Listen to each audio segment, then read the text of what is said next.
As the war raged on in Vietnam in the 1970s, the US was torn between the hippies and free love and a generation of more conservative people who remembered World War II. But regardless of what horrible things were happening in the jungle, rock music was flourishing among the population, and acts like Ted Nugent would absolutely dominate stages and stereo. Uncle Ted would recount exactly how he managed to dodge the draft, unwilling to go overseas to participate in the war, even if legally compelled to do so. For his draft appearance, he would forego all hygiene and put on an act in a bid to convince Uncle Sam that he wasn't fit for duty, going so far as to employ the use of everyone's favorite ice to sell the ruse. Look, I understand Ted is a contentious figure, and I'm not here to comment on anything surrounding the current culture war hell we're all living through, but his draft dodge story would go on to be one of rock's more interesting fun facts. As Metallica tore up the Bay Area, bringing their music to the masses proved to be difficult, as no record label was willing to risk taking them on. But for Johnny Zazla and his wife Marcia, they believed in the band so much that they created an independent label just to produce the band's first studio album, Kill 'Em All. Much like many other independent labels, Megaforce Records looked to get a foot in the door for metal's biggest act, and the payoff is something we all obviously see the weight of in the current day. The first single to be released off the record, originally titled Metal Up Your Ass, was Whiplash, the thrash metal classic we all learned on guitar in the first 3 months we had our hand on one. The follow-up single is a personal favorite track of mine, Jump in the Fire, though it would be the record collectively that would go on to set the foundation for a movement that took over the hair metal-infected 1980s and showed the world that the good old USA was just as good, if not better, at metal than the Brits. That last bit might just be my opinion.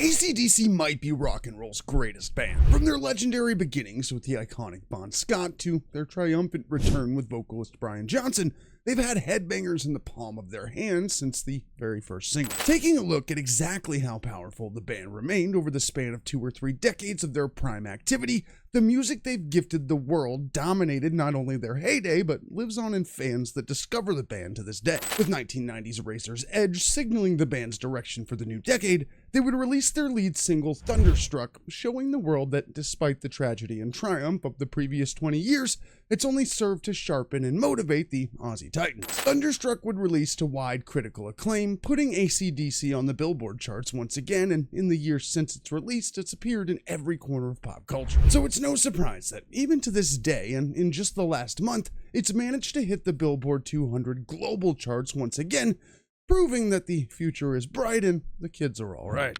The current Pantera reunion tour is a guaranteed hotspot for some fans of the Texas legend. Anytime I bring it up, there are plenty of sweaty nerds ready to bite my head off, but hey, we are again losers, it's a slow news day. Without Daryl and Vinnie Paul Abbott, the undeniable heart of Pantera, being around to participate, simply calling it Pantera is enough to ignite a comments section brawl. Zakk Wylde, chosen to fill in for Dime, has recently weighed in, explicitly affirming that this group is not Pantera, but a Pantera celebration brought together to give a chance to new and old fans who either missed seeing the songs live or didn't get the chance to see them in the first place.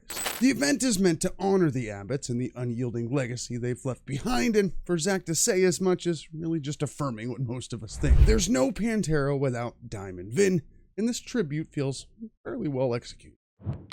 When it comes to heavy metal, Black Sabbath and Iron Maiden are arguably the 2 most influential to not only its evolution, but its existence as a whole. When Ozzy was axed from Sabbath in 1979, he surrounded himself with great musicians and a powerful wife/manager in Sharon Osbourne, and set off on an iconic solo career right alongside bands like Iron Maiden. When the Osbournes launched Ozfest, they took over the touring festival scene and platformed tons of bands, however corporate or pay-to-play as it was. And when Maiden co-headlined 2005's run of shows, remarks made by vocalist Bruce Dickenson would trigger Sharon and Ozzy to sabotage the band's final set in California at the end of the tour. It would be one of the era's more notorious scandals, and the he said, she said of it all would be ripe for a budding internet and continuing metal scene, exposing a petty side to the Osbournes that went far beyond an end-of-tour prank. But to have Iron Maiden and the post-reality TV Osbournes going at one another is at least pretty entertaining. As much as I've spoken about Van Halen, I'm not really into the band. It's Eddie and the impact he had on rock music that tends to draw me into stories about him, so when it comes to the sanctity of the band's golden age lineup and the way replacements have caused rifts in their fanbase, I don't really get it. With Van Halen being a tumultuous family affair from its inception, and with decades of clashing egos seeing Diamond Dave depart the outfit in 1984, electricity was in the air when it was announced that a true reunion was on the way. In a combination of tensions, band politics, and Eddie simply doing what he wanted to, his son Wolfgang would join Van Halen for that tour on bass, sparking outrage and tomato throwing thanks to the exclusion of bassist Michael Anthony. Wolfgang, who today seems to be making a name for himself despite the big shoes he's been forced to fill, would remain with the band until its end in 2020, all while taking a heat that some might say he didn't deserve, and from what I can tell, has taken in stride. At least about as well as you'd expect him to. One of rock music's most respected acts is calling it quits. Aerosmith would kick off at the start of the 1970s, hailing from Boston and wielding a blues-inspired hard rock sound and rock and roll attitude that would help define what it means to be a rock star. They've had a half-century of flourishing, touching every corner of rock music's sound, and even kicked off the hip-hop collaboration phase with their Run DMC team-up for Walk This Way. Vocalist Steven Tyler has had an anchor to the mainstream, appearing in media of all kinds, and even sitting on the American Idol panel for a while. But a recent vocal injury has presented an exceptional challenge for the aging legend, putting Aerosmith's fate up in the air as they've been forced to cancel shows. The band recently released a statement declaring the end of Aerosmith's touring due to Tyler's vocal struggles, putting an unfortunate end to over 50 years of dominating stages, stadiums, and arenas across the world, with songs that dominated radios and turntables right along with them.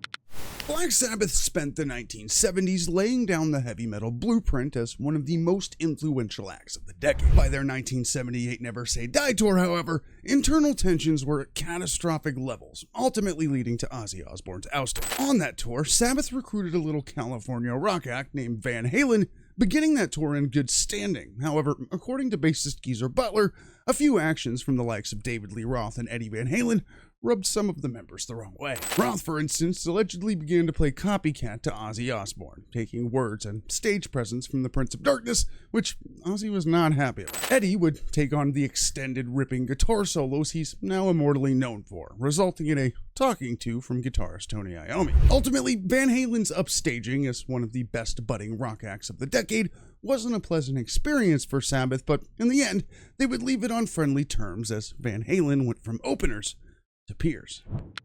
The Beatles are an essential part of rock music's evolution, and next to Elvis Presley, may be the most important outfit in rock history. They would trigger the British invasion of the US, with tons of copycat acts following to moderate success, and by the end of the 1960s, they were well established as juggernauts of rock music, and one of their most iconic performances would take place not on a stage or to a crowd of thousands gathered to see them, but would instead take place on the roof of their London headquarters in a move that would land them in history books once again. They managed to get a 42-minute set playing their classics to a crowd of surprised locals before the London police would arrive and demand they turn down the volume, in a move that is so classically rock and roll, you can't help but love it. The Beatles and their rebellious attitude and catalog of classic songs would inspire heavy metal's early bands like Black Sabbath, and the blueprint of rock star mythos itself was penned by their antics and legendary stories.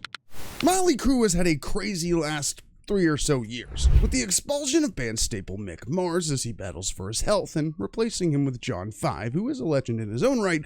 They've sought to emerge once again to dominate stages with whatever you call the noise Vince Neil makes on stage. Because it ain't singing, I'll tell you that. They've come together with legendary Metallica producer Bob Rock to begin releasing music, kicking off with Dogs of War and a terrible CGI music video, and have followed it up with a cover of the Beastie Boys' anthem Fight for Your Right, and Jesus Christ! It isn't very good either. Look, I've never been the biggest Crue fan. Livewire is a banger track, and their history of antics, partying, and involuntary manslaughter have gripped my interest as much as any other iconic rock band. But their recent endeavors, with as many icons as they're recruiting for them, are simply not my bag. But hey, what do I know? I've listened to like the same 15 bands for the last 20 years. The Misfits are punk rock royalty, and their story is a deep, disastrous show of pure passion and strife. The Crimson Skull continues to adorn the chests of headbangers everywhere, and to pick any one story about the band can be really tough to do. The rebellious punk rock spirit was certainly present with Glenn Danzig, Jerry Only, Doyle, and Robo as they headed across the pond for their first UK tour during their original run in the early 80s. The tour was offered in a casual conversation by members of fellow punk icons The Damned, and when the boys showed up in the UK, it was somewhat of a surprise as the offer was informed. They would be taken on anyway and embark on a string of wild shows that would result in everything from fistfights to band member expulsions, and has been the stuff of legend ever since. It was another strain on the band, joining the list of issues that Danzig in particular was having with the project, ultimately resulting in him leaving the band in 1983 and immediately beginning work on Sam Hain and later Danzig, though they're kind of the same band.